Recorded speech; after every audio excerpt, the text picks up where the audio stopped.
Hola amigos, bendiciones para todos. Reciban un saludo en Cristo. Les habla su pastor y amigo Luis Franco, saludándoles desde la hermosa ciudad de Bucaramanga, en Colombia. Mis amigos, en el día de hoy quiero compartir con ustedes una hermosa reflexión de la palabra de Dios y para esto les quiero contar una experiencia personal. Les cuento que hace un tiempo llegó a mi casa un caballero, un señor, que vino por cualquier motivo a mi casa. Y después de haber compartido con él una palabra de saludo y de haber hablado algunas cosas más, aquel señor me hace una pregunta y me dice: Señor, ¿usted es cristiano? ¿Usted conoce la palabra de Dios?, me dijo. Le dije: sí, señor. Afortunadamente he tenido la bendición de conocer la palabra de Dios y me siento muy bien con el Señor. Soy cristiano desde hace mucho tiempo. A lo que él enseguida me dice, y esto me sorprende que él me haya dicho esto. Me dijo: vea, yo ando buscando a alguien que me muestre en la Biblia la palabra Trinidad. Y me la recalcaba. Yo quiero que alguien me muestre que en la Biblia diga la palabra Trinidad. Y si alguien me muestra en la Biblia la palabra Trinidad, pues entonces yo voy a dejar de creer lo que creo, porque según entiendo, este señor creía solo en Jesucristo, y dijo: si alguien me lo muestra, yo dejo de creer lo que creo y voy a creer en el Padre, en el Hijo y en el Espíritu Santo. Me sorprendió porque le vi intenciones de discutir, de entrar en polémica, de entrar en un debate, en una discusión, porque hay personas que les gusta demasiado la polémica y les gusta demasiado polemizar respecto a este tema, porque hay personas que se creen dueños de la verdad. Cuando la Biblia dice en Primera de Pedro que ninguna profecía de la Escritura es de interpretación privada, quiere decir, nadie puede interpretar la Biblia a su manera, a su acomodo, o tener un concepto personal y decir que como él interpreta, así es, y nadie tiene derecho a pensar diferente. Volviendo al caso del señor del cual estoy hablando, pues yo le dije: mire, caballero, la verdad, en cuanto a mí, yo estoy muy seguro de lo que creo. Y como estoy seguro, yo no ando buscando nada. Porque cuando uno está seguro de lo que cree, uno no está buscando quien lo convenza. Estas palabras parece que lo sacudieron un poco y se dio cuenta de que pues él no estaba en una condición o en una situación correcta, porque si él estuviera seguro de lo que está creyendo, pues no anda exponiendo el caso de que se convertiría a una nueva doctrina si alguien lo convence. Amigos, y esto me lleva a esta reflexión, porque seguramente hay personas en el mundo que también andan, digamos, inseguras de lo que creen respecto a la personalidad de Dios. Hablando de Dios, pues sabemos todos que Dios es uno. No hay dos ni tres dioses, no, hay un solo Dios. Pero mis amigos, cuando vamos a la Biblia, cuando vamos a la palabra de Dios, tenemos unas doctrinas claras, que no hay que ahondar profundo, que no hay que profundizar, sino que están a flote en el río de la palabra de Dios. Y una de esas doctrinas que está a flote en el río de la palabra de Dios y que está al alcance del entendimiento de todos, es la doctrina de la unidad de Dios, pero la doctrina de la pluralidad de Dios. Quiero decir con esto que Dios es uno y todo el mundo lo entiende. Hasta los demonios, dice la Biblia, que creen que Dios es uno. Eso lo sabe todo el mundo. Pero dentro de esa unidad hay una pluralidad que conocemos en el Nuevo Testamento con el nombre del Padre, del Hijo y del Espíritu Santo. En ellos no hay desacuerdos, en ellos no hay problemas, en ellos hay una unidad perfecta, en ellos hay perfección en todas las cosas. Ahora, pero en cuanto a que Dios sea uno y en esa unidad haya una pluralidad, pues la Biblia lo dice, miren ustedes, hasta en el comienzo de la Biblia, en el primer libro, para que no queden dudas. Los que hemos tenido la fortuna de conocer la palabra de Dios, pues nos damos cuenta desde el primer libro, el primer versículo de Génesis, hasta el último libro de Apocalipsis, la Biblia nos habla de la unidad y nos habla de la pluralidad de Dios. Por ejemplo, miremos lo que dice el versículo 1 de Génesis. En el principio creó Dios los cielos y la tierra. Es un principio que nadie conoce, remoto, lejano. En ese principio, Dios creó los cielos y la tierra. La palabra Dios, aquí en Génesis, es la palabra Elohim. La palabra Elohim es una palabra singular y es una palabra plural.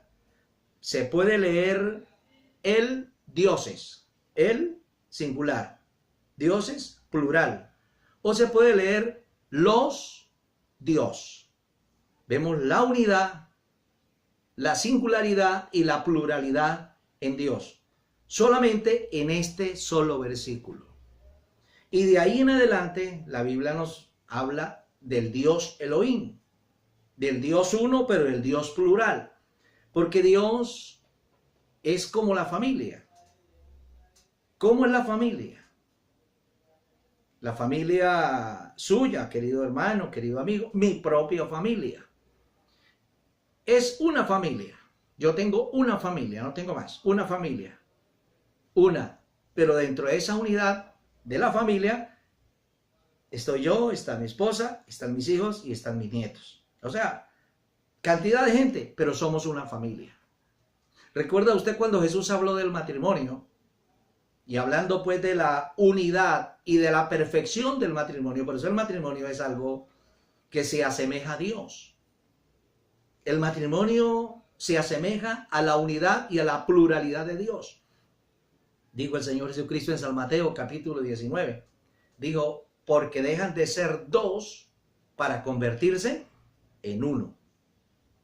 Oye, vean esto. El matrimonio es una unidad compuesta de dos, hombre y mujer.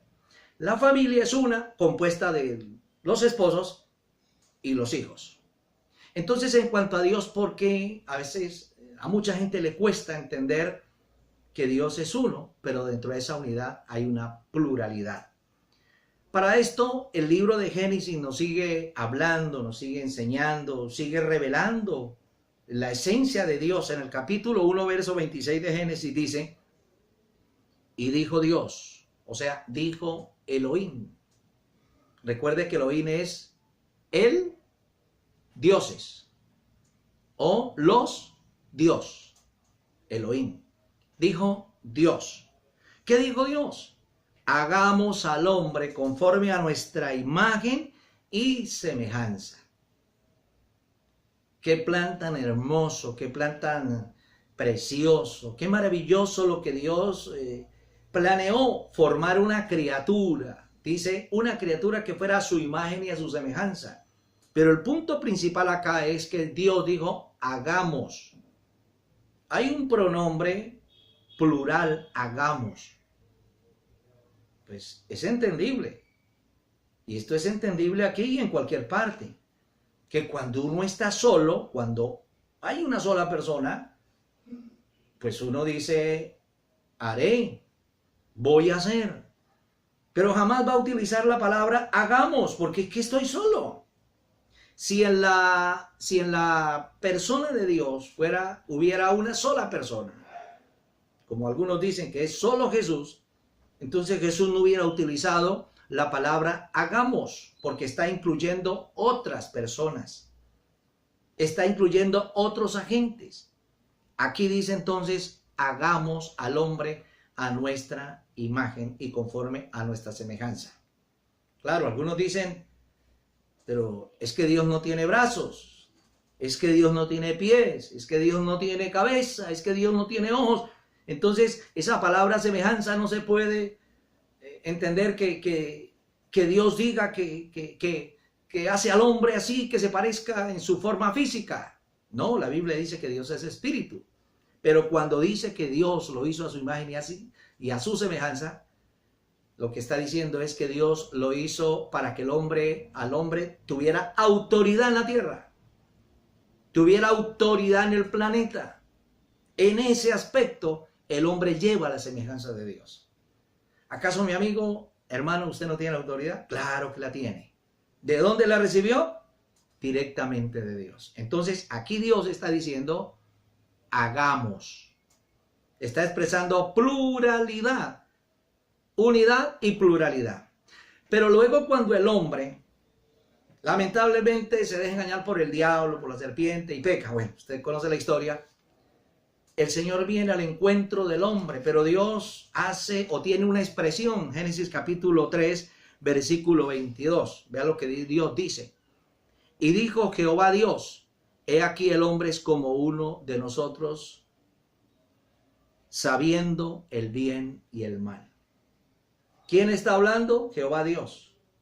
O sea, el único Dios. Pero ¿cómo habla él? En plural.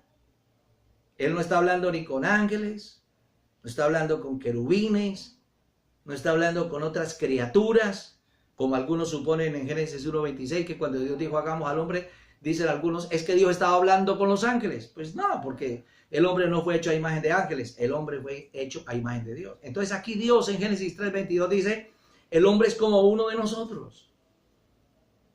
¿Y Dios por qué utiliza esa forma de hablar? Para confundirnos en caso de que sea una sola persona en Dios.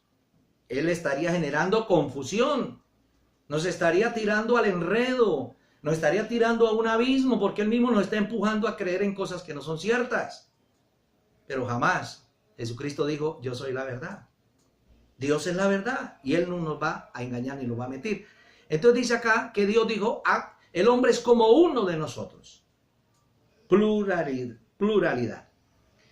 Pero en Génesis capítulo 11, versículo 6 y 7, vean ustedes cuando el hombre rebelde contra Dios, están construyendo lo que la Biblia llama la Torre de Babel, y a Dios no le agradó ese proyecto que el hombre estaba haciendo. Dice Génesis 11, 26, y Jehová dijo, he aquí el pueblo es uno y todos tienen un solo lenguaje. Versículo 7, ahora pues descendamos y confundamos allí su lengua. ¿Quién está hablando? Elohim, el dioses, o los Dios. La unidad y la pluralidad de Dios está hablando. Y dice Dios, el pueblo es uno. Y nadie les hará desistir de lo que están pensando hacer. Vea, Dios nos está dando la razón. El pueblo era uno, pero en esa unidad hay una cantidad de gente.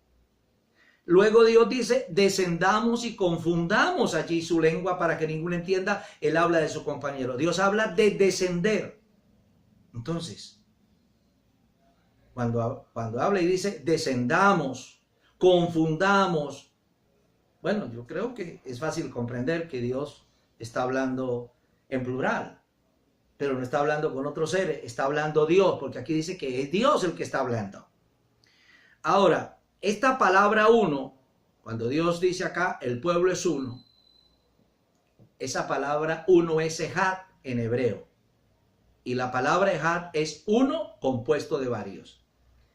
Esa misma palabra la encontramos en Deuteronomio capítulo 6. Les invito para que usted también pueda buscar en la Biblia. Deuteronomio capítulo 6, versículo 4. Veamos lo que dice la palabra de Dios. Oye Israel, Jehová nuestro Dios, Jehová uno es.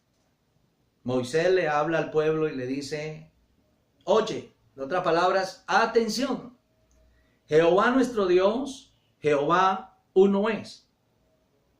La palabra uno aquí en Deuteronomio 6:4 es la palabra ejad, la que vimos anteriormente en Génesis 11:6, cuando dice que el pueblo es uno. Es la misma palabra.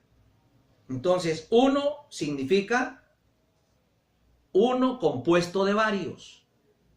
Ejad es la palabra uno. Y aquí se está refiriendo a Dios. Entonces, cuando Moisés dice Jehová es uno, o uno es, está diciendo uno compuesto. Ya en el Nuevo Testamento nosotros podemos ver que es el Padre, que es el Hijo y que es el Espíritu Santo.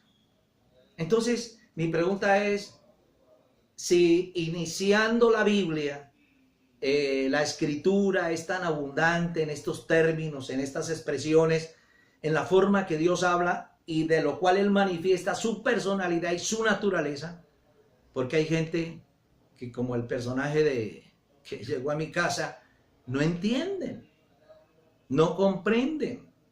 Mis amigos, la escritura es muy clara, la escritura lo expresa con claridad. Y miren un evento en el Nuevo Testamento, en el Evangelio según San Mateo capítulo 3, versículo 13 al 17. Aquí encontramos el evento, el hecho, el suceso, cuando Jesús se manda a bautizar, cuando Juan bautiza a Jesús. Encontramos unas manifestaciones de Dios.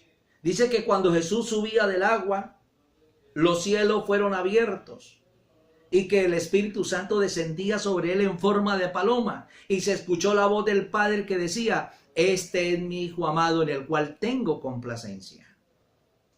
Mi amigo, aquí vemos una manifestación de la pluralidad de Dios. Los que no creen en la pluralidad de Dios y dicen que es solo Jesús, están diciendo algo que es realmente insólito y que es una cosa que no tiene sentido. Están diciendo que Jesús es el único Dios que está siendo bautizado, que Jesús se transforma en paloma y viene como una paloma, y que es el mismo Jesús, y que Jesús, estando acá siendo bautizado y que desciende como paloma, ahora Él habla desde lo alto y dice: este es mi Hijo amado. ¿Por qué Jesús enreda tanto las cosas?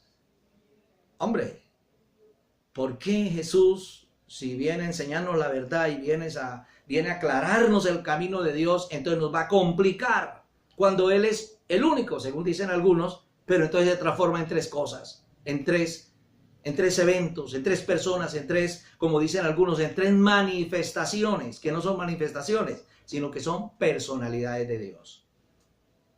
Jesucristo nos hablaba del Padre. Dijo: cuando oren, oren al Padre y hágalo en mi nombre. Todo lo que le pidan a mi papá, a mi Padre, háganlo en mi nombre. Jesucristo mismo, todo lo que hacía, dijo: yo no hago nada por mi propia cuenta, lo hago esperando dirección del Padre. Jesucristo dijo: cuando oren, oren al Padre. Luego dijo el Señor en Mateo 7:21, no todo el que me dice Señor, Señor, entrará al reino del cielo, sino aquel que hace la voluntad de mi Padre que está en los cielos. Amigos, que Dios los bendiga, que el Espíritu Santo traiga entendimiento y traiga revelación. Sí, ciertamente Dios es uno, estimado amigo, pero dentro de esa unidad hay una pluralidad que se llama el Padre, el Hijo y el Espíritu Santo. Que la gracia de Dios sea con cada uno de ustedes y hasta una nueva oportunidad. Dios les bendiga.